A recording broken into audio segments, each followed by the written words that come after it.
Bienvenue à toutes et à tous. Merci de nous rejoindre. Je suis donc moi Maya Cordier, je suis chargée de mission sur les questions numériques à la Fédération nationale des centres sociaux.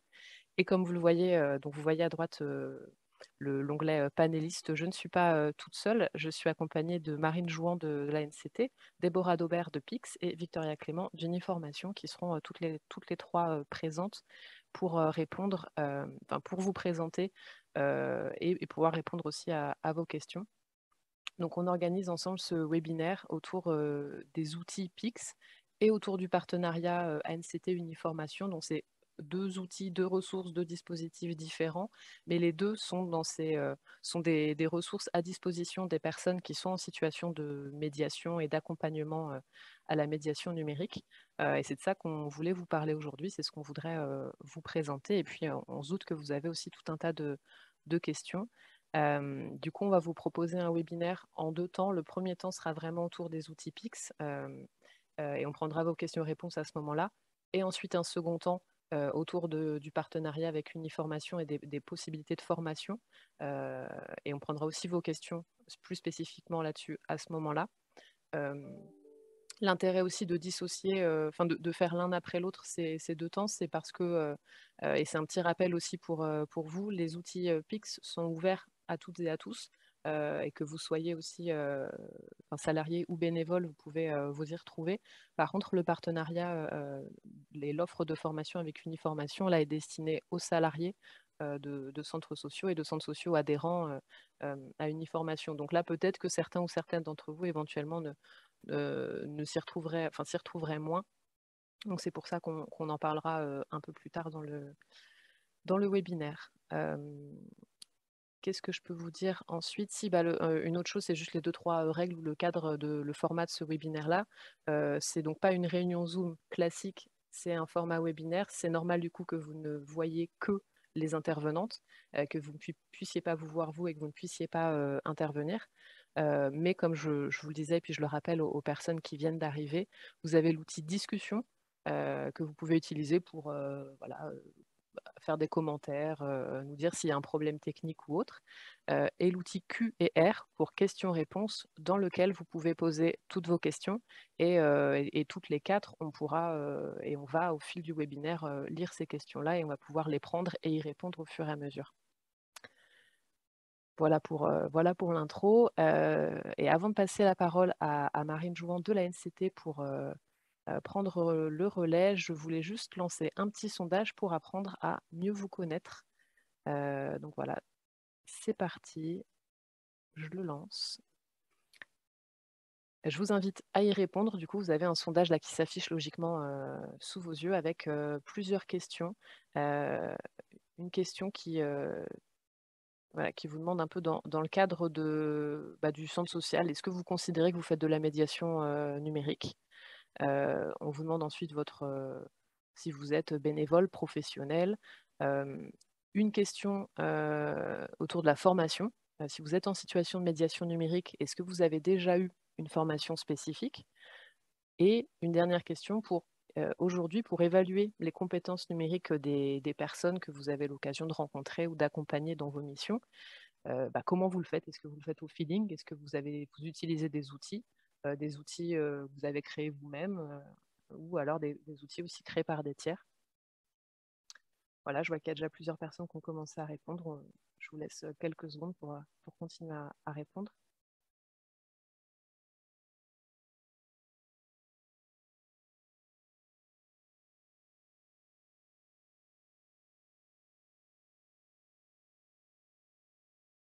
Et j'en profite pour vous dire aussi en attendant que le webinaire est enregistré et que donc vous aurez évidemment accès à ce webinaire-là. Ensuite, on le mettra sur notre page YouTube, la page YouTube de la Fédération des centres sociaux. Et vous pourrez le retrouver aussi à ce moment-là et ce sera aussi accessible pour les personnes qui n'ont pas pu nous rejoindre. Et il y en a quelques-unes.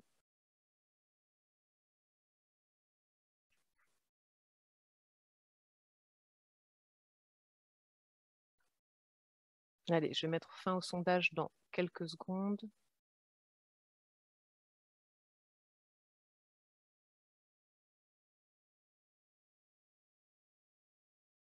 Allez, hop.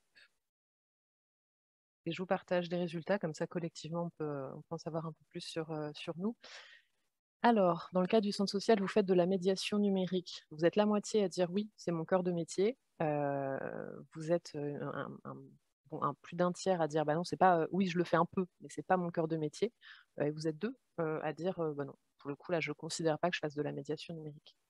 Vous êtes majoritairement, très majoritairement professionnels, mais il y a aussi des bénévoles présents avec nous. Est-ce que vous avez déjà reçu une formation spécifique autour de la médiation numérique? Moitié-moitié, la majorité non. Donc c'est intéressant, du coup on va en parler. Et pour évaluer les compétences numériques des gens, vous le faites, alors là c'est très partagé, à l'aide d'outils créés en interne, ça c'est intéressant de voir ça. Vous pouvez aussi nous dire peut-être dans la discussion quels outils vous utilisez pour évaluer les compétences des gens. Mais il y a aussi à peu près un tiers d'entre vous qui utilisent d'autres outils créés par des tiers et un tiers qui le font au feeling. Donc voilà, bon, ça nous permet de situer un peu plus aussi peut-être vos attentes en termes d'informations là sur le webinaire. J'arrête le sondage et puis je donne la main assez rapidement à Marine Jouan de la NCT qui peut poursuivre cette introduction. Bonjour à toutes et à tous et merci Maya pour l'organisation de ce webinaire.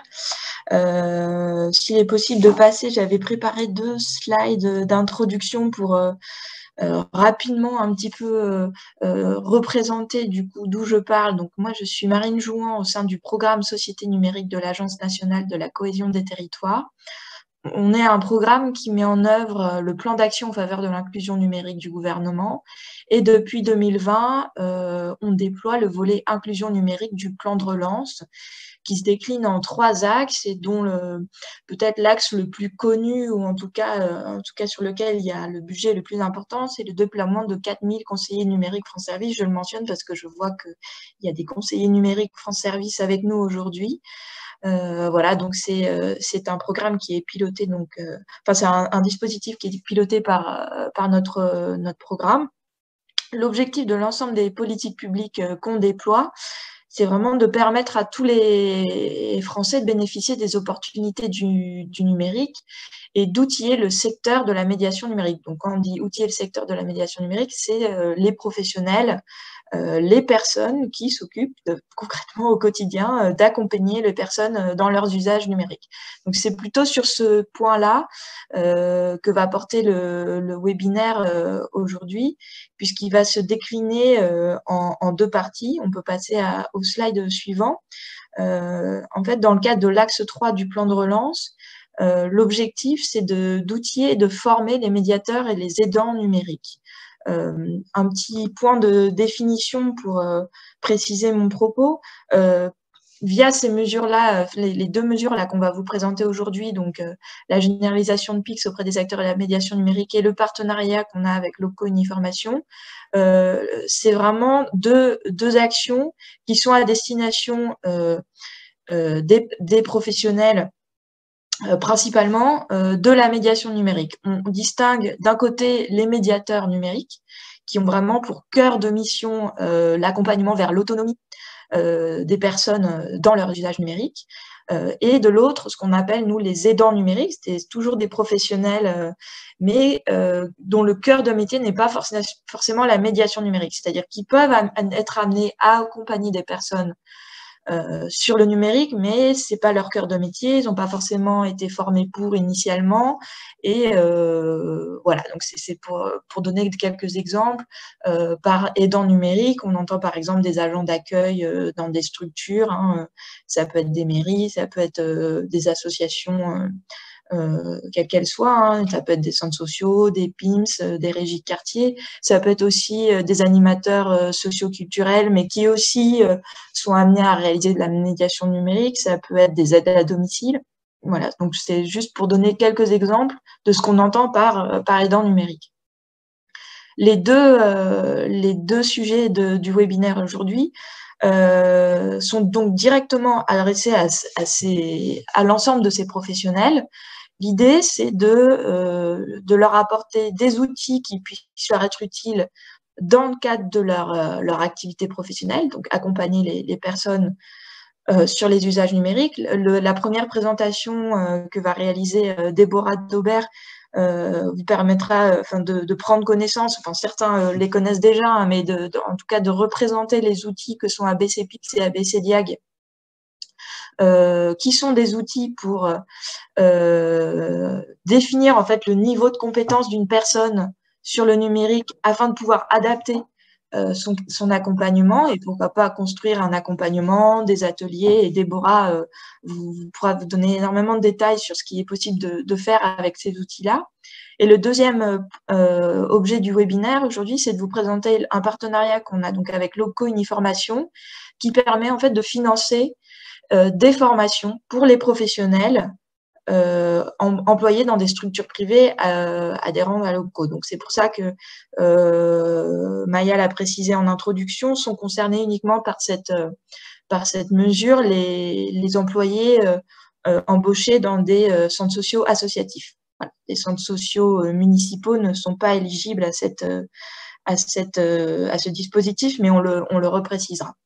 Voilà, donc je ne suis pas plus longue à ce niveau-là, et puis je passe la parole à Déborah Daubert qui va vous faire du coup une présentation des outils PIX.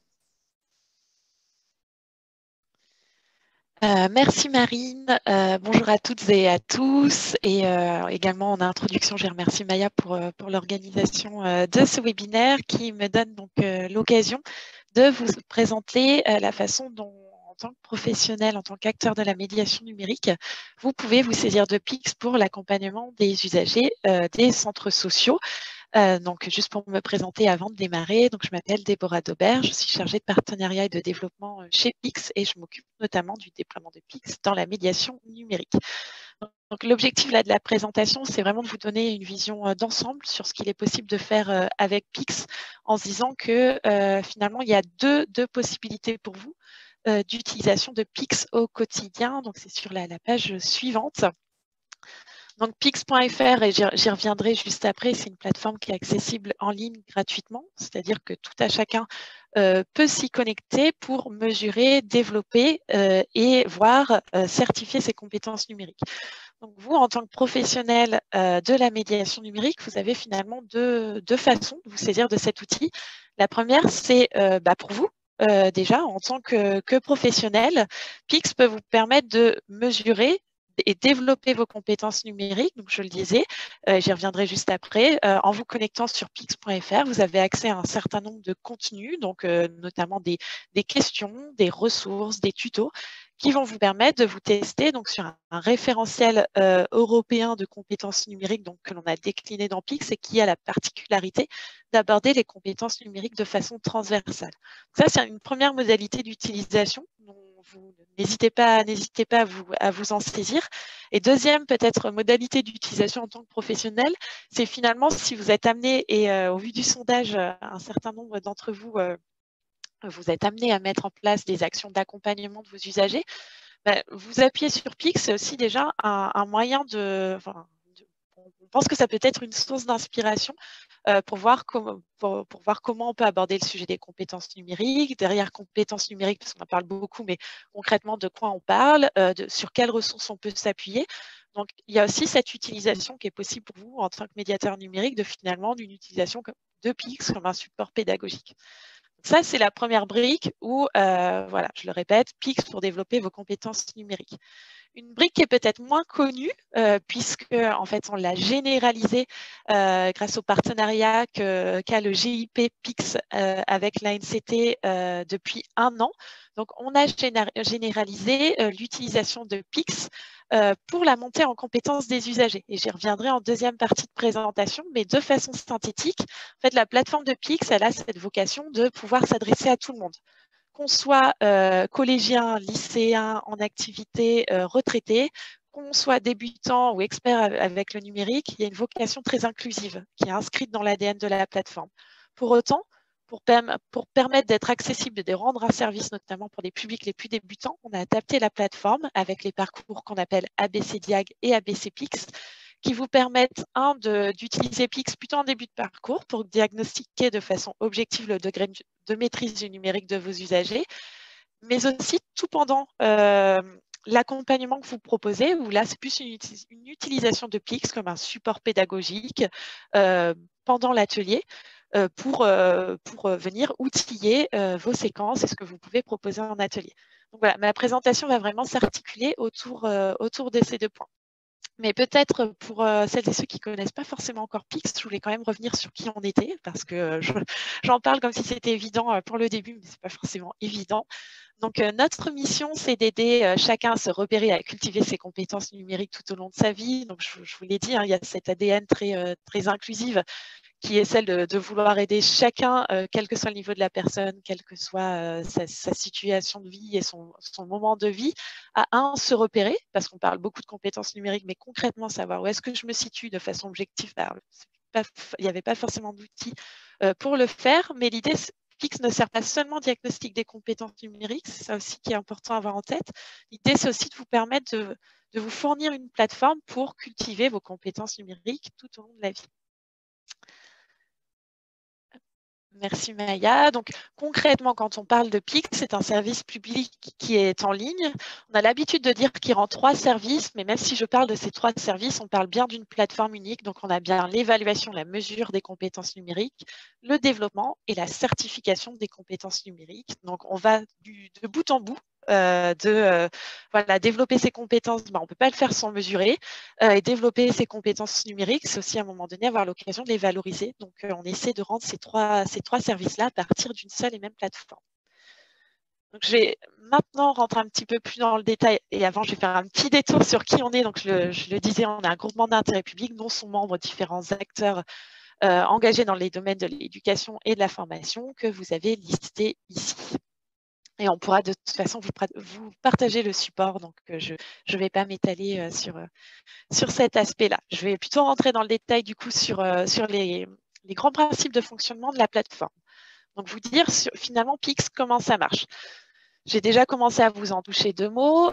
Concrètement, tout à chacun peut se connecter sur pix.fr, se créer un compte. Cette création de compte, elle est gratuite et ce compte, il a vocation à vous suivre tout au long de votre vie.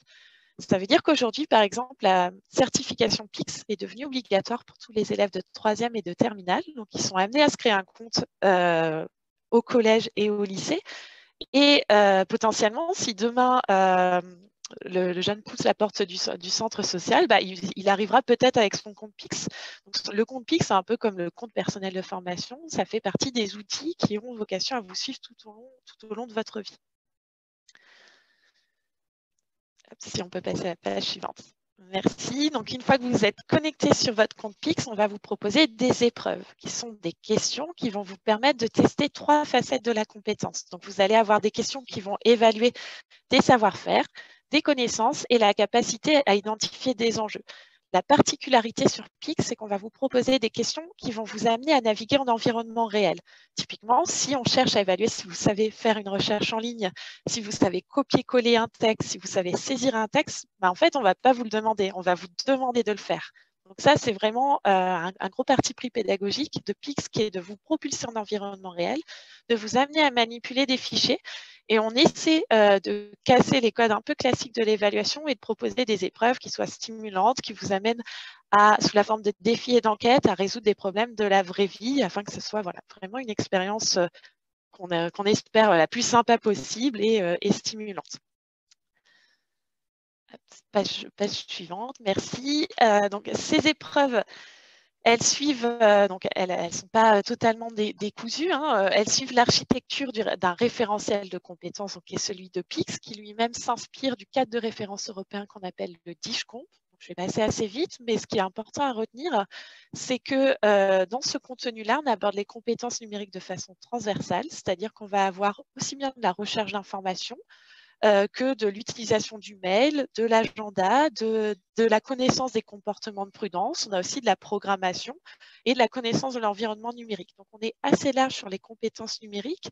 Et sur chacune de ces compétences, on a à la fois des questions de niveau débutant, de niveau intermédiaire et de niveaux avancés. Donc, on a à la fois une profondeur en termes de compétences que l'on couvre, mais aussi en termes de difficultés que l'on peut proposer sur Pix. Et c'est ce qui nous permet de nous dire qu'on n'est pas une plateforme qui n'est que pour les débutants ou que pour les gens qui sont déjà à l'aise, mais qui s'adressent bien aux différentes populations dans leur diversité. Et donc, au fur et à mesure, quand vous allez répondre aux différentes questions, vous allez compléter votre profil de compétences que vous avez ici à droite. Et donc, quand vous allez répondre juste à des questions, vous allez gagner des pics, donc qui se matérialisent sur votre profil avec un nombre global de pics et un niveau compétence par compétence. Et quand on parle de certification pics, ce sont bien ces deux valeurs-là qu'on peut venir vous certifier et à terme que vous pourrez indiquer, montrer sur un CV. Donc, comme sur le TOEFL, on a un nombre pour attester d'un niveau de maîtrise d'une langue, sur les compétences numériques, vous pouvez attester d'un niveau de maîtrise sur chacune des compétences du référentiel. Donc voilà, ça c'était sur les grands principes un peu synthétiques de présentation de la plateforme. Je vais maintenant rentrer sur quelques éléments qui me paraissent importants à avoir en tête sur la plateforme, qui sont plus des partis pris. Et le premier d'entre eux, c'est le fait de pouvoir mêler l'évaluation et la montée en compétences. On dit souvent que dans PICS, vous n'êtes pas seulement, quand vous passez un test, l'idée, c'est pas seulement de venir mesurer pour évaluer vos compétences. La mesure est intéressante, mais l'idée, c'est dès la première question à laquelle vous allez répondre, c'est de vous mettre dans une situation où vous allez apprendre en fait en vous testant. C'est dans ce sens qu'on dit quand vous passez un test sur PICS, vous n'êtes pas seulement dans une démarche d'évaluation, vous allez apprendre des choses. Pourquoi? Parce que vous avez la possibilité d'aller chercher la réponse sur Internet. Je le disais tout à l'heure, vous êtes en environnement ouvert. On va vous proposer un environnement ludique qui va valoriser l'acquisition de compétences. Par exemple, vous allez pouvoir réaliser plusieurs fois un exercice et retenter les questions échouées. Donc ça, c'est un objectif, c'est vraiment de vous mettre dans une posture d'apprentissage dès la première question qui vous a été posée. Le deuxième élément sur le fait qu'on va mêler évaluation et montée en compétences, c'est qu'on va vous proposer des recommandations ciblées de capsules de formation, c'est-à-dire que pour chaque épreuve jouée, à chaque fois, on va vous pousser des ressources, donc comme des vidéos, des sites web, de sources diverses. Ce n'est pas nous qui les produisons. On fait ce travail de référencement de ce qui existe en ligne pour venir vous pousser des éléments de réponse au bon moment. C'est-à-dire que quand vous venez d'échouer, on va vous proposer une ressource pour réussir la prochaine fois. Et à l'inverse, quand vous avez réussi, on va vous proposer une ressource pour en apprendre davantage. Donc ça, ces recommandations, ça peut être un bon moyen pour vous ou pour des usagers qui sont déjà un peu à l'aise d'avoir des réponses un peu immédiates à des questions qui pourraient se poser. C'est aussi un moyen de montrer qu'il existe des ressources en ligne. C'est là encore un comportement qu'on cherche à développer que de dire n'hésitez pas, quand vous ne savez pas, à poser la question, à chercher la réponse. Donc c'est aussi montrer ça, le fait de pousser des ressources. Donc, et ces ressources, elles ont vocation, voilà, comme je disais, à être un élément de réponse pour des usagers déjà à l'aise ou éventuellement vous, en tant que personne qui montez des ateliers de médiation numérique.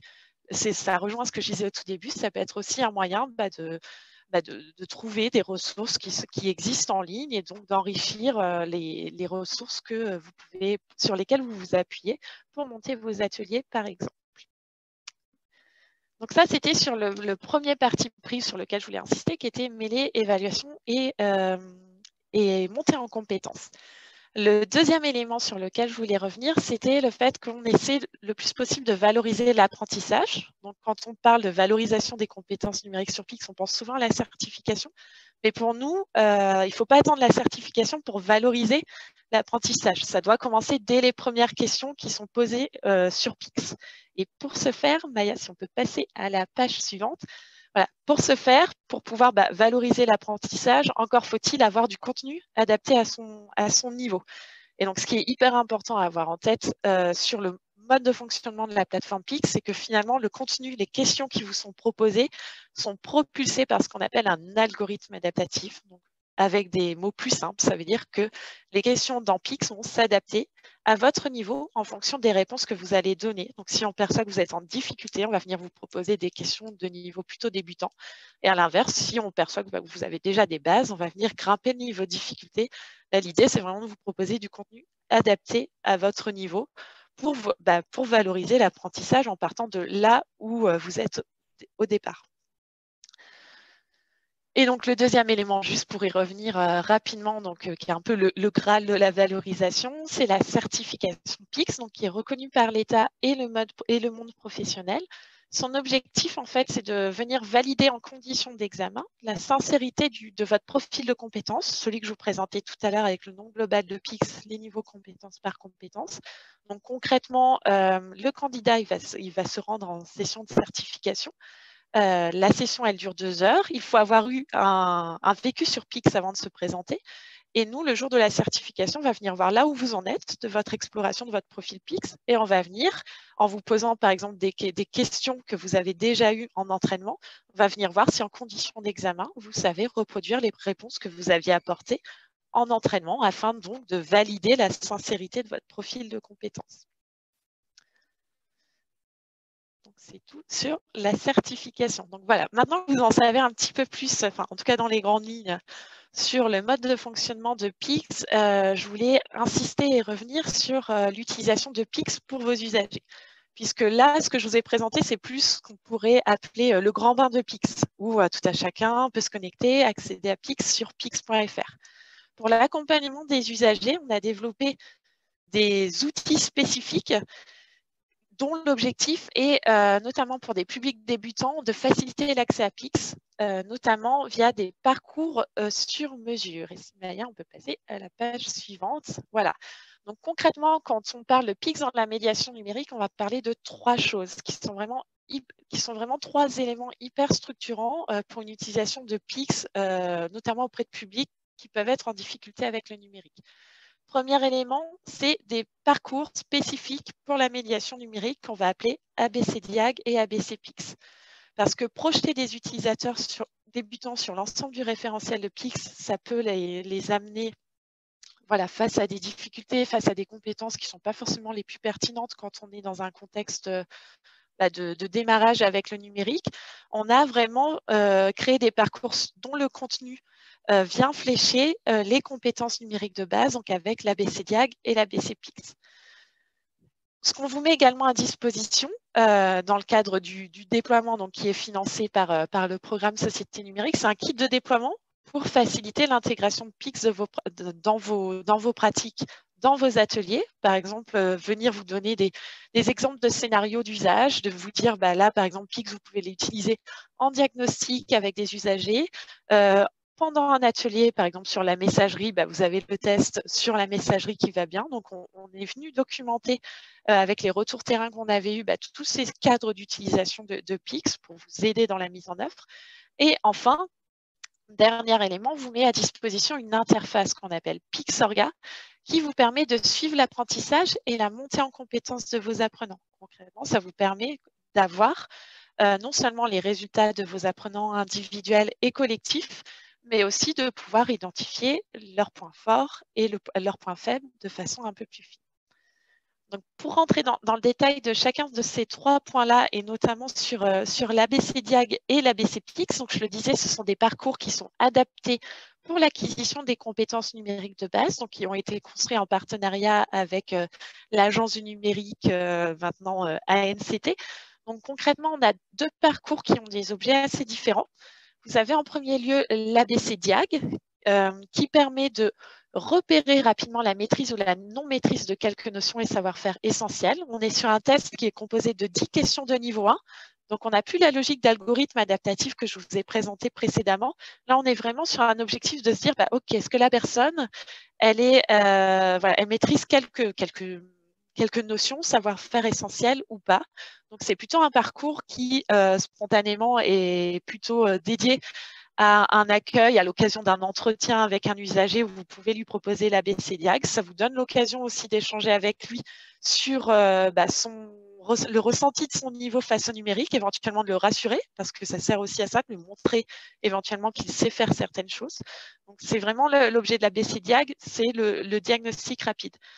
L'ABC PICS, on est sur un parcours qui vient aborder l'ensemble des compétences numériques de base. Et là, son objet, c'est plus de venir comme outil à l'accompagnement que vous proposez avec donc des parcours notamment qui sont assez modulables. Vous avez par exemple la BC PICS sur la messagerie, vous avez la BC PICS sur les bases de la navigation Internet. Et là, l'utilisation, c'est plus par exemple en atelier où on peut imaginer un atelier sur la navigation en ligne.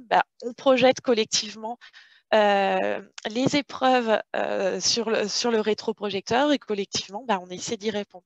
Donc là, c'est plus voilà, un outil d'accompagnement de l'apprentissage des compétences numériques essentielles. Donc sur le deuxième volet, donc je disais, on vous met à disposition donc, des ressources à télécharger. Donc je n'ai pas épilogué là-dessus, mais bon, un kit de communication, des vidéos pour vous permettre de présenter Pix. Et le dernier élément qu'on vous met à j'avais mis quelques exemples, c'est vrai, quelques exemples d'affiches. Et donc, le dernier élément parmi les trois briques qu'on met à disposition dans le cadre de la médiation numérique, c'est ce fameux espace Pixorga, qui est vraiment un outil pour ceux et celles d'entre vous qui mettent en place des actes qui accompagnent la montée en compétences, parce que ça va vous permettre vraiment de suivre la montée en compétences de vos usagers.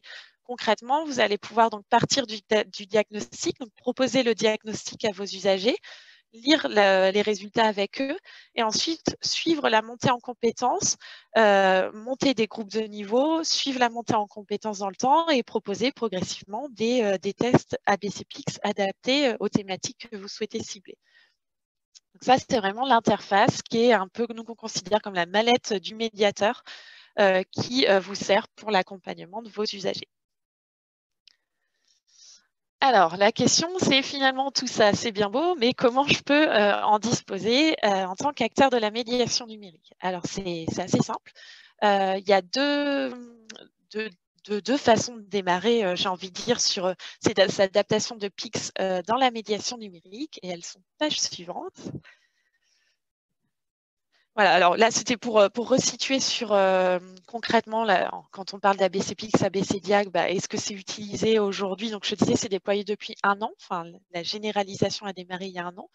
On a 15 000 ABCDiag qui sont passés depuis le site de Pix, 1500 espaces Pixorga qui ont été ouverts à des acteurs de la médiation numérique pour un petit peu moins de 4000 personnes accompagnées. Donc, si vous aussi, vous souhaitez tester, il y a 2 façons de faire. Si vous êtes plutôt dans une situation où vous êtes plus votre besoin, c'est plus de diagnostiquer pour orienter éventuellement vers une structure qui accompagne, vous pouvez vous saisir de l'ABCDiag qui est disponible depuis le site de Pix sans aucune démarche préalable. Et donc, vous avez l'URL ici. Si vous êtes dans la situation où finalement en interne, vous mettez en place des actions pour accompagner vos usagers, là, je vous invite vraiment à du coup utiliser les parcours ABCPix avec l'interface Pixorga. Et donc là, concrètement, ces outils, vous pouvez là aussi en disposer. Simplement, il y a une instruction préalable et un dossier à déposer depuis pix.fr/abcpix. Donc, pour nous, cette instruction, elle vise à vérifier que vous proposez bien des activités de médiation numérique, parce que typiquement, ne sont pas éligibles les actions qui relèvent de la formation professionnelle. Donc, on va notamment regarder à partir de quelques questions si vous proposez bien des activités de médiation numérique et vous donner accès à l'espace Pixorga qui lui-même vous permet donc de proposer les parcours ABCPix à vos usagers. Voilà, du coup, sur comment vous pouvez vous saisir de Pix, à la fois, je le répète, pour vous en tant que professionnel, pour votre montée en compétences ou votre veille, et à la fois pour vos usagers avec donc, les trois éléments qu'on a développés pour que Pix soit adapté notamment à des publics débutants. Merci Déborah. Alors c'était beaucoup d'informations, mais du coup je le répète aussi, en effet le webinaire est enregistré, vous y aurez accès et vous aurez accès aussi aux présentations, donc l'occasion aussi de vous replonger dans tout ce qui vient de vous être présenté. Et on a 2 questions. Il y en a une à laquelle vous avez répondu en partie, mais on peut peut-être se le redire. C'est est-ce que la certification est reconnue par l'État? Ça, vous avez bien dit que oui. À quel niveau ce serait équivalent? Est-ce qu'on a un bout de réponse là-dessus? Alors, la certification Pix, en fait, sa particularité, c'est qu'il n'y a pas de niveau minimum, entre guillemets. Comme je le disais, on va venir prendre la réalité de votre profil de compétences. Si, par exemple, vous avez atteint le niveau 2 sur 6 compétences, le niveau 3 sur 5 autres, on va venir vous certifier là où vous en êtes. C'est pas une on peut se faire certifier un niveau plutôt débutant, un niveau intermédiaire, un niveau avancé. la certification PIC, ça ne vient pas seulement mesurer et valoriser un niveau avancé, on peut se faire valoriser à un niveau qui est plutôt débutant. Ok, très bien. Et on avait une autre question autour alors qui tourne plutôt autour de vocabulaire, mais pourquoi est-ce qu'on parle uniquement d'outils d'évaluation et pas de notion de suivi, voilà, suivi, évaluation, monitoring et évaluation. Je suis ravie, ravie de cette question-là, parce que le terme d'évaluation, comme je le disais, nous, l'évaluation pour l'évaluation, bon, c'est intéressant hein, de mesurer, mais nous, ce qu'on essaie de proposer, c'est un outil qui ne soit pas seulement un outil d'évaluation. Enfin, en plus, on essaie de déconstruire le rapport à l'évaluation en essayant de montrer le plus possible que l'objet, ce n'est pas l'évaluation, mais le développement des compétences numériques. Plutôt que d'évaluation, on préfère parler de mesure des compétences numériques.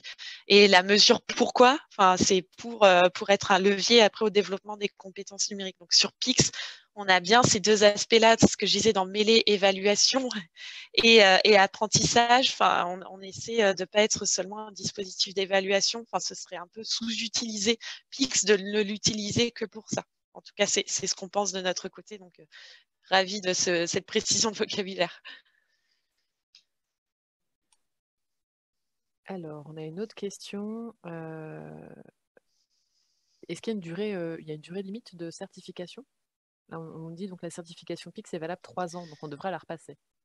Oui, c'est ça. Elle est valable 3 ans, effectivement, parce que, bon, comme pour toutes les compétences, une espèce d'obsolescence, et c'est d'autant plus vrai pour les compétences numériques. Donc, effectivement, la certification PIX n'est valable, a une durée de validité limitée à 3 ans.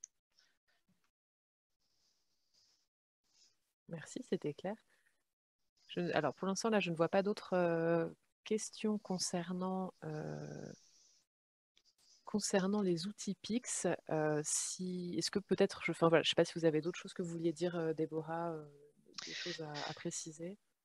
Non, effectivement, je vous ai proposé un format condensé. Donc, si vous avez des questions, n'hésitez pas voilà, à les adresser à Maya ou à nous directement. On a une adresse support.pix.org depuis laquelle on répond.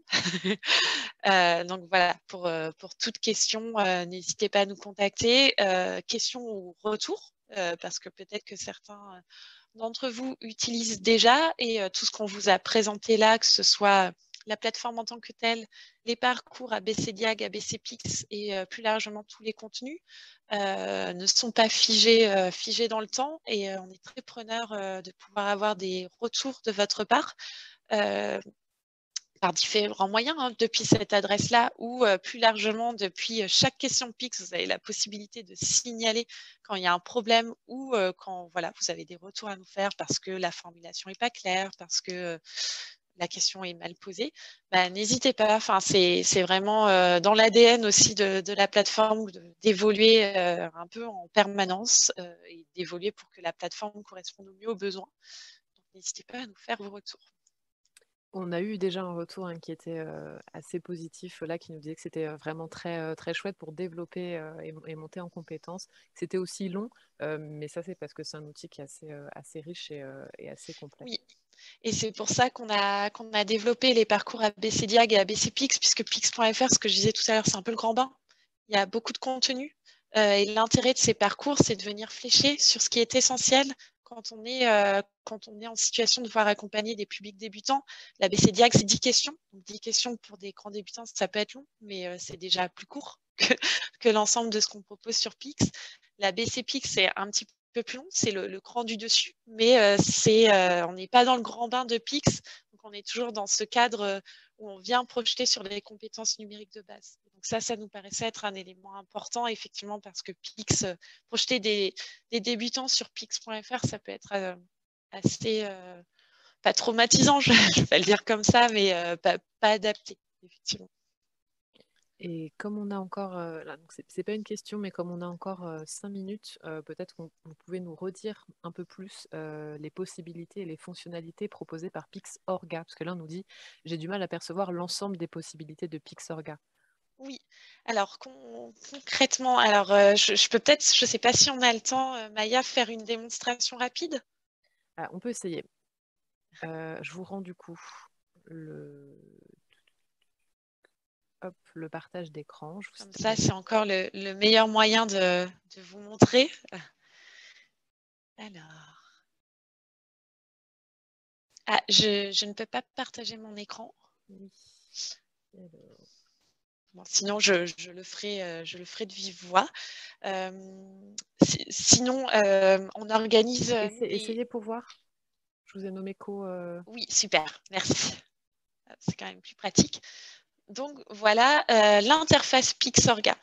Donc, ça me permet de générer des campagnes. Donc, une campagne, c'est la possibilité de proposer un test sur mesure à mes apprenants. Donc, par exemple, là, j'ai un atelier, tiens, 15 mars, messagerie. Je souhaite évaluer mes participants. Je vais choisir le contenu que je souhaite. Donc là, je vais choisir un parcours prédéfini. J'ai dit que c'était sur la messagerie, je crois. Donc ABCPix, utiliser la messagerie électronique. Et je vais vraiment paramétrer mon parcours. Bienvenue, découverte. Je vais faire un petit peu vite, hein, mais voilà. Donc ça, c'est ce que verront mes usagers pendant toute la durée du test. Et donc, je crée ma campagne. Donc, une fois que j'ai créé ma campagne, je peux en partager le contenu avec mes usagers. Donc là, en l'occurrence, puisque c'est pendant un atelier, je vais écrire le code de la campagne au tableau et mes usagers vont pouvoir jouer le test sur la découverte de la messagerie. Une fois qu'ils ont joué le test, ils ont pu me partager leurs résultats. Donc là, je vais faire un petit bond dans le temps et vous montrer comment ça se matérialise en Pixorga. Donc moi, je peux suivre la participation dans le temps. Donc, par exemple, si j'avais voulu proposer un test à réaliser à la maison, là, je peux voir concrètement où en sont mes usagers, les suivre individuellement et accéder à leurs résultats. Donc, de façon collective. Donc là, je vois en l'occurrence que mon groupe sur les prérequis s'en sort plutôt bien. Ils ont obtenu 3 étoiles. Donc 3 étoiles, ça veut dire qu'ils ont une bonne connaissance de la plupart des éléments de l'environnement numérique. Donc j'ai ce retour à un niveau global et à un niveau individuel. Donc là, ça peut me permettre éventuellement de créer des groupes de niveau. Là, par exemple, j'ai une seule personne qui a 2 étoiles, mais si ça avait été plus hétérogène, j'aurais pu construire des groupes de niveau. Et donc, quand les personnes ont plutôt bien réussi le parcours, on vient aussi valoriser leur degré de réussite avec un petit badge. J'identifie mon environnement numérique. Et ça, c'est des résultats. Pour jouer, pardon, les participants ont eux aussi besoin de se créer un compte à chaque fois pour jouer le test, enfin participer à la Alors, campagne. pas sur tous les parcours. Par exemple, sur l'ABC Diag, on a ouvert la possibilité de le rejoindre sans création de compte préalable. Parce qu'on s'est rendu compte que finalement, les questions de l'ABC Diag étaient plus faciles que le fait de devoir se créer un compte. Donc, on a certains des parcours qui sont accessibles sans création de compte. Ça peut être bloquant en fonction du niveau aussi, d'où on en est. Je pense que la question allait aussi dans ce sens. Ouais. Oui, c'est ça. Donc, notamment pour les parcours qui sont les premiers points de contact de l'usager avec Pix, on a enlevé cette obligation de devoir se créer un compte parce qu'on a vu ces retours-là, effectivement. Donc, voilà, vous avez des retours donc, sur les résultats un peu de façon générale. Vous pouvez aussi rentrer dans le détail de ce qui a été mieux ou moins bien maîtrisé.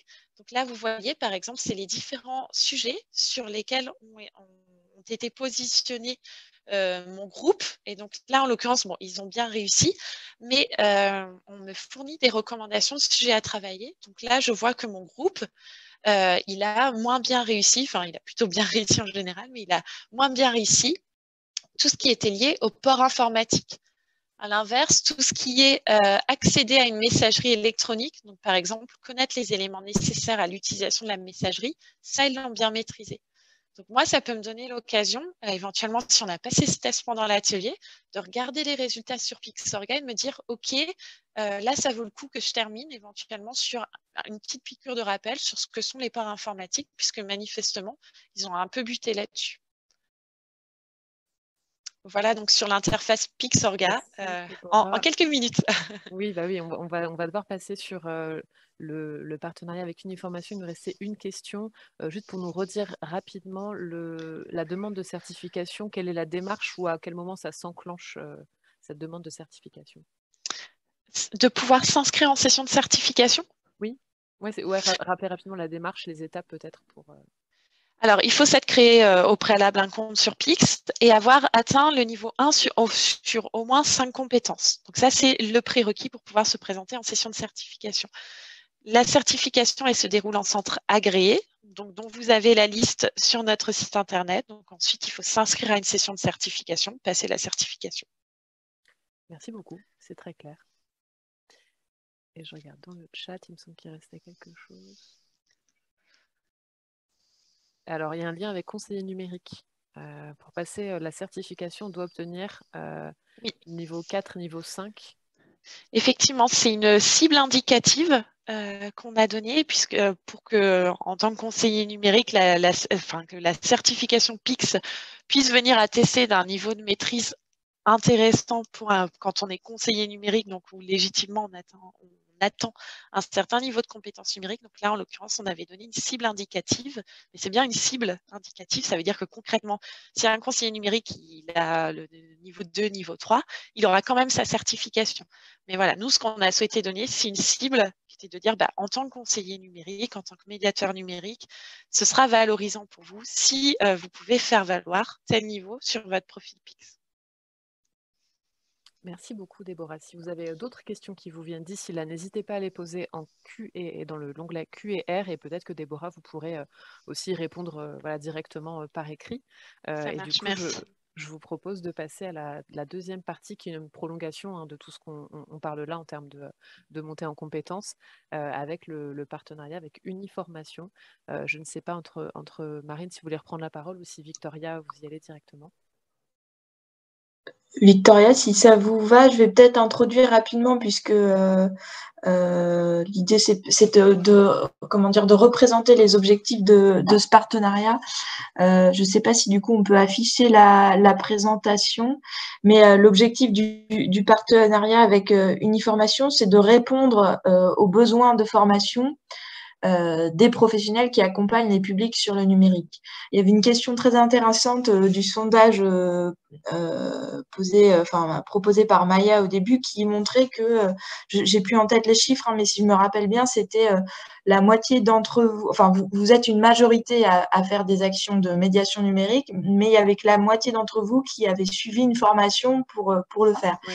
En fait, ça c'est quelque chose qu'on a bien en tête et qui est assez représentatif, en tout cas des retours qu'on a, c'est-à-dire que il y a énormément de professionnels qui sont amenés à réaliser aujourd'hui des actions de médiation numérique ou d'inclusion numérique, mais qui le font parce qu'ils sont amenés à le faire, parce qu'il y a des publics qui s'adressent à eux pour demander de l'aide ou pour certaines démarches, mais ils n'ont pas forcément été formés et donc souhaiteraient pouvoir bénéficier de formations sur le sujet, formation certifiante ou non d'ailleurs, mais l'idée c'est de pouvoir apporter des réponses concernant ce besoin de formation des médiateurs, mais aussi plus globalement des aidants numériques dans toute leur diversité. Et donc, l'objectif de ce partenariat avec Uniformation, c'est vraiment de répondre à ce besoin de formation pour, du coup, on le redit, mais pour les salariés de structures privées adhérentes à Uniformation. Donc, notamment, par exemple, les centres sociaux associatifs, mais il y a aussi des PIMS, des régies de quartier ou d'autres associations diverses. Donc, si on peut avancer dans la présentation, donc ça, je l'ai déjà dit, l'objectif du partenariat, c'est donc vraiment de répondre à ces besoins de formation pour pouvoir accompagner les publics dans leur montée en compétences et sur l'accompagnement des usages numériques. Et alors, peut-être que je vais m'arrêter là parce que je crois que j'ai déjà dit l'essentiel pour pouvoir avancer du coup dans la présentation et simplement dire, est-ce qu'on peut passer au slide d'après? Voilà, qu'en gros, il y a un engagement financier de 2,6 millions d'euros de l'État et il y a aussi un financement apporté par l'OPCO pour financer cette mesure. Concrètement, sont éligibles un ensemble de formations, certifiantes ou non certifiantes, pour des médiateurs numériques ou pour des aidants numériques. Et donc là-dessus, Victoria Clément d'Uniformation qui va vous présenter la suite de la présentation, pourra vous dire précisément quels sont les types de formations qui rentrent dans ce cadre et quels sont les professionnels qui sont éligibles. Merci Marine pour cette introduction de notre partenariat et j'en profite aussi pour remercier Maya pour l'organisation de ce webinaire. Donc, si on peut revenir juste sur la slide d'avant, Maya, s'il vous plaît. Celle-ci ou encore avant? Sur celle-ci, voilà, merci. Donc, du coup, je me présente, Victoria Clément, je suis chargée de projet et études à Uniformation, qui est locaux de la cohésion sociale, qui regroupe des structures donc, de la cohésion sociale, de l'habitat social et de la protection sociale. Donc, ma présentation, vous l'aurez compris, s'adresse aux centres sociaux associatifs qui donc sont adhérents à Uniformation. Et donc, malheureusement, pour les autres, vous ne pourrez pas bénéficier de ce projet. Mais donc, vous avez eu une belle présentation réalisée par Déborah sur Pix qui a dû vous apporter pas mal d'éléments. Donc, l'objectif de ce partenariat, c'est de développer des formations sur la médiation numérique à destination d'un ensemble de professionnels dont je ferai mention ensuite dans la présentation. Et donc, ça s'inscrit donc sur la thématique de tout ce qui est médiation et accompagnement en lien avec le numérique, que ce soit pour accompagner les salariés des structures ou les usagers bénéficiaires des structures. Donc, vous l'aurez compris, il ne s'agit pas de vous proposer un catalogue clé en main, mais de vous proposer en fait un dispositif de financement de formation sur la thématique de la médiation ou de l'accompagnement numérique. Donc, on peut passer à la slide suivante. Donc ici, vous voyez que les professionnels visés sont tous ceux qui vont avoir dans le cadre de leur mission un rôle ou une fonction d'aidant numérique. Donc ici, c'est une liste non exhaustive. Donc il y a les médiateurs numériques évidemment, les animateurs socio-culturels, les chargés d'accueil, etc., etc. J'aurais pu bien sûr citer les gardiens d'immeubles qui peuvent être amenés à accompagner les habitants sur leurs usages numériques ou la gestion de leur bail ou aide au logement, les intervenants à domicile également, qui accompagnent des personnes en situation de dépendance face à l'utilisation du numérique ou la gestion de leur démarche en ligne, puis évidemment une pléthore en fait, de professionnels dont ce n'est pas nécessairement le cœur de métier, mais qui peuvent être confrontés à des missions d'accompagnement, comme les agents d'accueil, les chargés de mission, les conseillers, même le personnel de direction, etc., etc. Si ensuite on regarde les formations éligibles sur la slide suivante, vous voyez que les formations éligibles vont bien sûr être celles sur la médiation numérique, donc avec toujours la logique d'être dans la posture et l'animation d'espaces de médiation numérique. Et puis aussi, bien sûr, toutes les formations où il y a des enjeux de médiation ou d'accompagnement au numérique, que ce soit encore une fois pour accompagner les salariés en interne ou les usagers des services des structures. Ces actions de formation ont vocation à développer les compétences des professionnels dont nous avons fait mention précédemment et bien sûr encore une fois de manière non exhaustive et en vue de garantir l'inclusion numérique des personnes qui seraient en difficulté avec le numérique et dans la mesure du possible de les accompagner vers une autonomie dans leurs usages numériques. Alors bien sûr, je fais une petite alerte sur le fait que les formations techniques de type logiciel, bureautique, outils collaboratifs ne peuvent pas être financés dans le cadre de ce plan parce qu'il s'agit à ce moment-là de formations qui sont beaucoup trop techniques, qui ne visent pas à former à la posture d'accompagnant d'aidant au numérique. Et nous, vraiment, dans le cadre de ce projet, on veut plutôt professionnaliser les missions en fait, d'accompagnement. Donc, dès lors que si jamais vous avez une formation qui vous intéresse, si vous voyez que dans les objectifs ne fait pas mention de la posture, de former à la posture d'accompagnant d'aidant numérique, vous pouvez être sûr que ce ne sera pas éligible. Donc tout ce qui est de type Excel, ou je ne sais pas, logiciel graphique, tout ça, nous ne pouvons pas le prendre en charge. J'en profite à ce moment-là pour vous dire que si jamais vous avez identifié un organisme de formation ou une formation, ou même si vous n'avez pas identifié ni l'un ni l'autre, mais que vous savez par contre que vous avez des besoins en formation sur ce sujet-là, il ne faut pas hésiter à vous rapprocher de votre délégation Uniformation en région pour monter un projet de formation avec un conseiller. Et donc, sur la slide suivante, je vous ai mis des exemples de thématiques de formation éligibles et non éligibles. Donc, en orange, des intitulés de formation qui sont éligibles. Donc, comme vous voyez, accès au numérique, accès au droit, animer des ateliers sur les compétences numériques de base, les écrans et leurs usages raisonnés, les relations à l'usager à l'heure du numérique, médiateur numérique évidemment, accueillir en tant que conseiller numérique, comprendre, diagnostiquer et orienter face à l'exclusion numérique, accompagner les publics, etc., etc. Vous voyez qu'en général, dans l'intitulé de formation, on sent assez rapidement si il s'agit de former à l'accompagnement ou pas. Et aussi, donc, je vous ai mis en rouge des formations non éligibles, donc comme vous vous en doutez, découverte de l'outil informatique, Internet, fracture numérique, manager le numérique, etc., etc.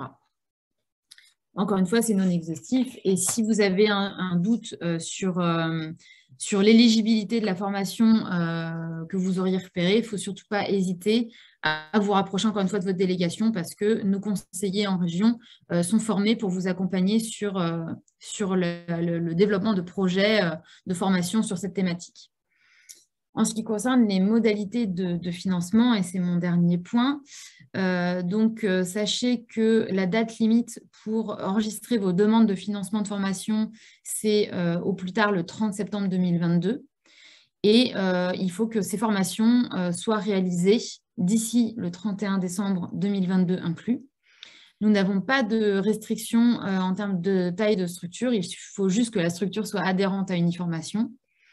En termes de prise en charge, donc si vous êtes une structure de moins de 50 salariés, nous prenons en charge les frais pédagogiques à hauteur de 46 € TTC par heure. Pour une structure de plus de 50 salariés, c'est 20 € TTC par heure. Et de même pour les actions collectives interentreprises, c'est-à-dire les actions qui regroupent plusieurs salariés de différentes entreprises. Et puis pour les formations certifiantes, c'est 20 € TTC par heure. Donc, voilà un peu pour les modalités de financement. C'est tout ce que je pouvais vous apporter a priori là en termes de présentation sur le plan d'eau numérique. Mais bien sûr, Marine et moi sommes disponibles si vous avez d'autres questions sur le sujet. Et je vous remercie pour votre attention. Merci beaucoup, Victoria. Alors, et pour l'instant, on n'a pas de questions-réponses. Moi, je m'attendais à en voir beaucoup, mais ça veut dire aussi que vous avez été assez clair dans ce que vous nous avez présenté. Il y avait quand même des questions qui avaient été posées en amont aussi par des personnes qui ne pouvaient pas être présentes et que je vais reprendre en attendant. J'en profite juste pour le redire, même si vous l'avez bien dit, mais parce que c'était des questions qui étaient revenues plusieurs fois en amont sur quel type de formation on peut financer. Alors, je pense que le mot-clé dans ce que vous dites, c'est posture. Enfin, voilà, on peut tourner beaucoup autour de ça. C'est des formations qui permettent de travailler sur sa posture à l'accompagnement des différents publics. Et donc, non, on avait posé la question concrètement sur une formation à Blender, par exemple, ou à ce genre d'outils techniques. En l'occurrence, non, ça ne rentre pas dans le cadre de ce partenariat. Moi, j'avais une question aussi autour de l'articulation avec les formations proposées aux conseillers numériques. Est-ce que les conseillers numériques aussi peuvent demander des formations dans ce cadre-là? Alors, je vais peut-être répondre sur ce point.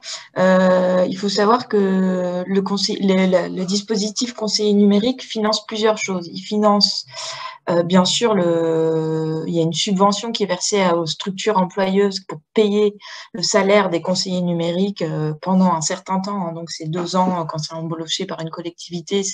Le plus souvent, c'est 18 mois dans les structures privées.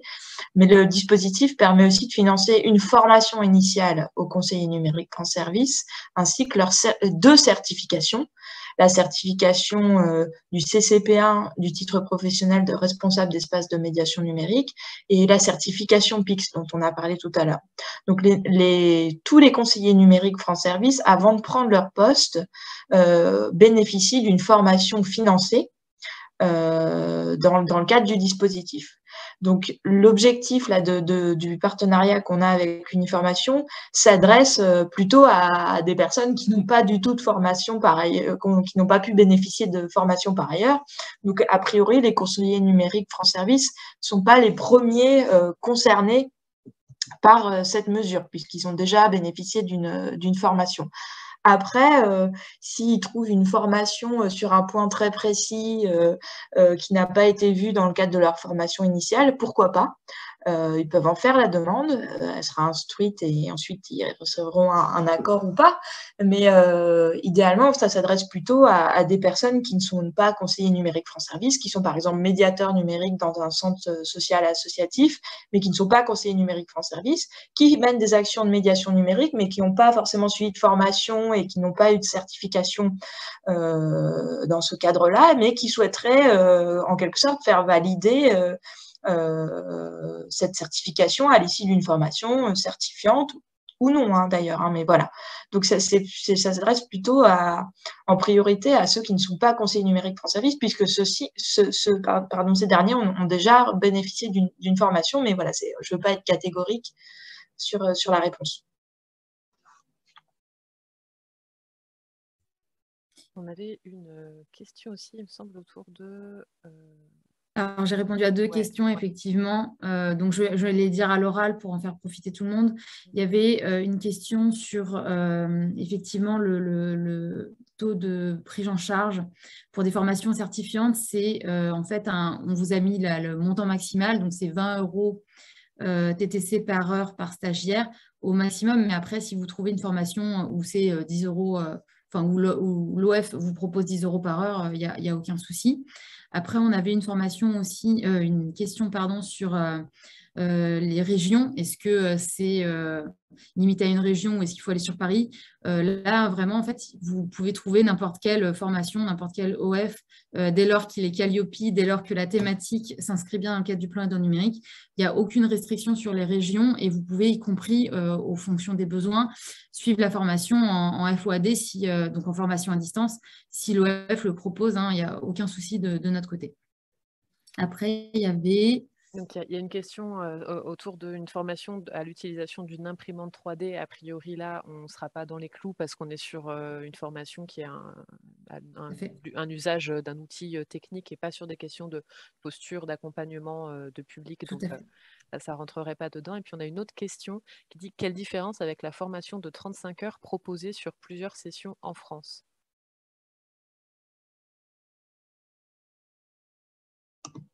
Est-ce que vous pourriez nous donner des informations sur l'intitulé de formation? Parce que là, c'est pas assez précis. Une formation de 35 heures, c'est pas tout. On a Salim qui nous envoie un lien dans le chat. Alors, lien social, travail numérique, kit pauvreté. C'est sur le plan pauvreté, je pense. C'est la même démarche. Éventuellement, Salim. Alors, en fait, je pense que le sujet donc, qui est évoqué par Salim Dabi, en fait, c'est la même démarche, sauf que ça relève d'un autre projet qui est le plan pauvreté. À ce moment-là, ça passera plutôt sur ce projet-là. Voilà. Ok. Salim, je crois. Ok, voilà. Si tu as besoin, je crois que tu peux prendre la parole à l'oral. C'est possible pour moi d'autoriser ça. Donc, si jamais tu as besoin de plus de précision, dis-le moi, je peux essayer de te donner la parole. Et en attendant, je vois qu'on avait aussi une autre question qui concerne où trouver l'offre de formation. Enfin voilà, je pense que on peut se redire éventuellement comment trouver des formations qui pourraient être éligibles. Vous avez parlé de catalogues disponibles. Alors, donc, dans le cadre du plan aide numérique, nous, on n'a pas développé de catalogue clé en main. Par contre, si vous allez sur le site Uniformation, vous pouvez accéder à notre catalogue transversal, pardon. Après, bien sûr, il ne faut pas hésiter par ailleurs à faire des recherches sur Internet avec les organismes de formation pour voir si vous ne pouvez pas trouver une formation qui correspond à votre besoin. Si vous avez du mal à définir quel est votre... Enfin, si vous savez que vous avez des besoins en numérique, en formation numérique, pardon, mais que vous n'avez pas encore tout à fait pu identifier lesquels, il ne faut pas hésiter, encore une fois, à aller prendre contact avec votre délégation en région pour mieux définir votre projet et ça vous aidera d'autant plus à identifier les OF ou les formations qui correspondront à ce besoin en particulier. Et forcément, donc oui, c'est une démarche, mais à peu près comme toute démarche de formation, en fait, qui demande à chaque fois un Tout petit à peu fait. de recherche pour essayer d'identifier aussi de son côté les besoins qu'on a et de faire ce travail de recherche et de prospection pour trouver une formation adaptée. Tout à fait. Et là, on est là-dedans. Ouais. Et encore une fois, il ne faut pas hésiter, si jamais vous avez identifié un OF ou une formation, vraiment, il ne faut pas hésiter à aller vers votre délégation une formation parce que nous, on fera toujours en sorte de vous apporter une réponse, une solution pour que vous puissiez atteindre vos objectifs et répondre à vos besoins et à ceux de vos salariés. Et usagers aussi. Et usagers aussi. J'avais une question, parce que là, donc, on parle de comment trouver une formation du côté personne qui a besoin d'être formée, mais aussi, on a aussi dans le réseau des centres sociaux des structures qui sont, elles, organismes de formation et qui peuvent être en capacité de proposer, elles, des formations autour de la médiation numérique et de l'accompagnement. C'est quoi les démarches pour proposer une formation qui pourrait rentrer dans le cadre de ce partenariat quand on est soi-même OF? Alors, la seule condition, en fait, pour qu'on puisse prendre en charge la formation, c'est que l'OF soit certifié Calliope et que la thématique de formation corresponde bien à la thématique requise pour le plan d'ordre numérique. Et sinon, on n'a pas de Pas de contraintes. Donc, démarche particulière. aucun souci. Au contraire, si dans votre réseau, vous avez des OF, nous, on sera ravis de pouvoir financer leur formation, si ça correspond à ces critères-là. Et en effet, oui, on a des enjeux et des besoins de formation assez identifiés dans le réseau. Et voilà, là, c'est une belle étape, une belle opportunité qui est proposée et qui s'ouvre là avec ce partenariat. On sait qu'il y a des enjeux aussi avec des territoires, par exemple, qui sont assez pauvres en termes de formation. Il y a des zones blanches un peu où on peut manquer de formation. Il y a un autre aspect aussi, nous, qui peut nous concerner. Réseau des centres sociaux qui vont être des formations où on va pouvoir travailler un peu plus spécifiquement des questions de posture, mais de posture autour du développement du pouvoir d'agir, de posture autour de l'émancipation, de l'autonomie des personnes avec qui on échange.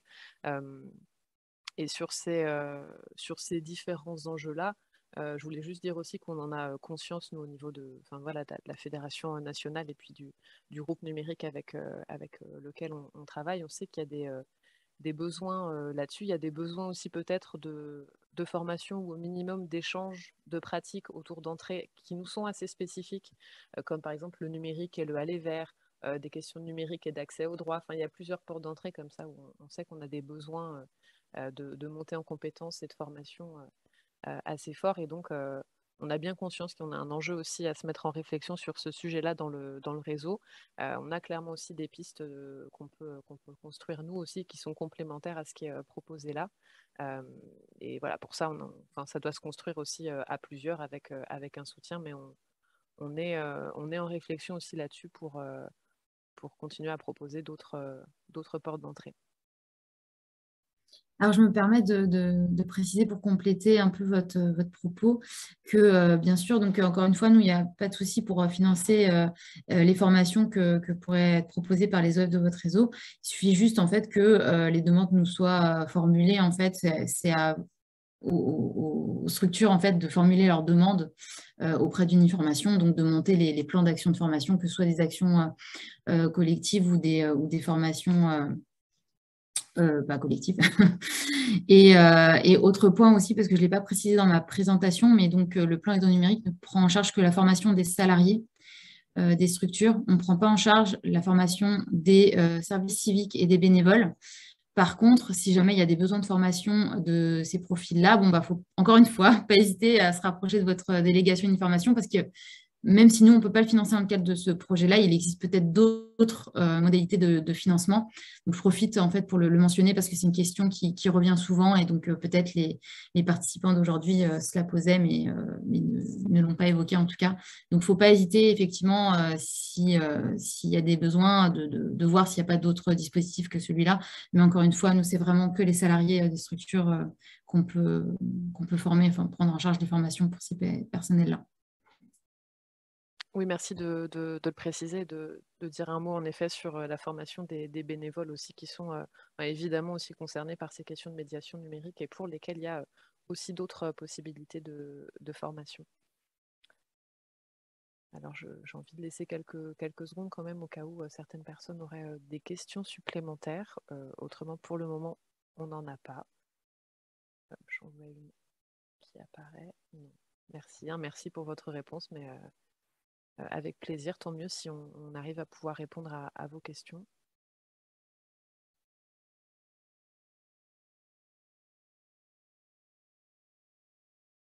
Et bien, du reste, je vérifie moi de mon côté, mais je ne suis pas sûre d'avoir eu d'autres questions.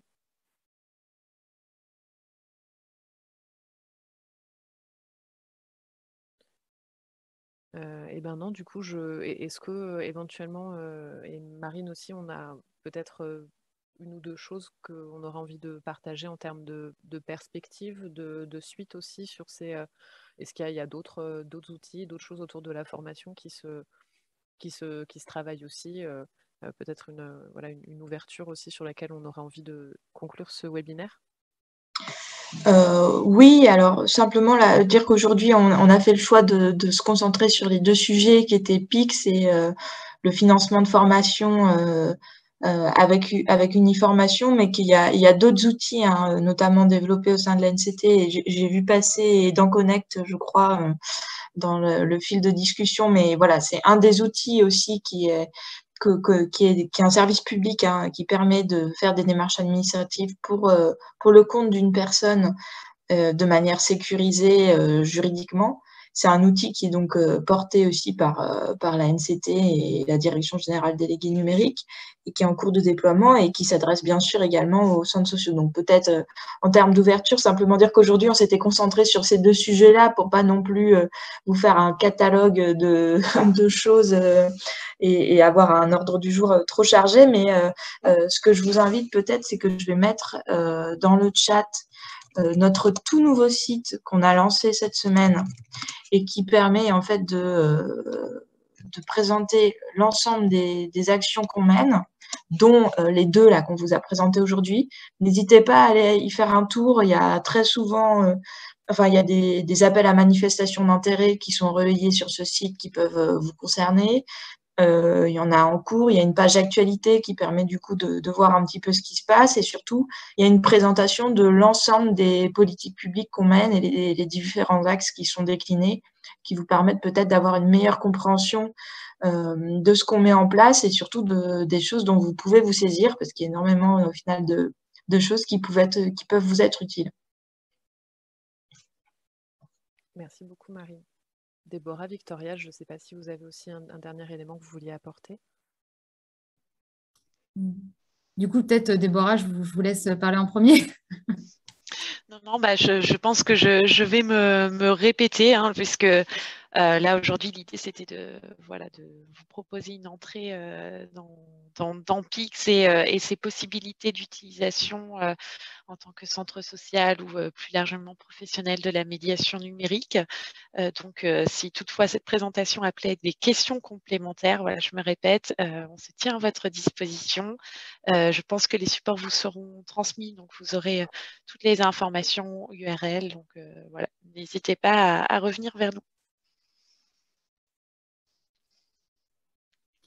Et donc, pour conclure également, je vous propose de vous mettre dans le chat un lien en fait vers une page internet de notre site qui rassemble en fait tout ce qu'on a produit sur le numérique, donc y compris en fait un article dédié sur les aidants numériques, mais vous avez aussi d'autres éléments comme des petites vidéos qu'on appelle des rapid learning sur différentes thématiques et y compris la thématique du RGPD qui peut-être pourrait intéresser les structures. Donc, n'hésitez pas à aller sur cette page où vous avez vraiment plein d'éléments sur le numérique.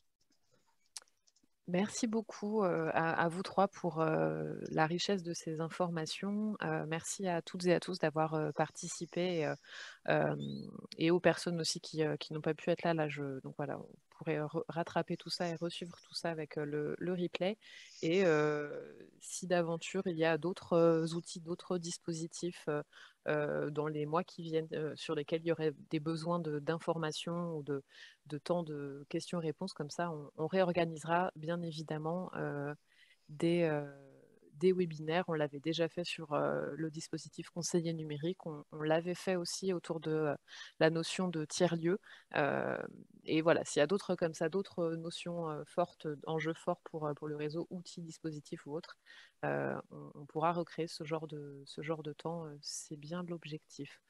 On nous dit, je ne vois pas le lien dont vous parlez. Oui, je pense qu'il est accessible. Oui, j'avais pas partagé de la bonne façon. J'avais mis hôte et panéliste. Et là, vous l'avez remis, super. Parfait. Merci beaucoup. Merci à tout le monde.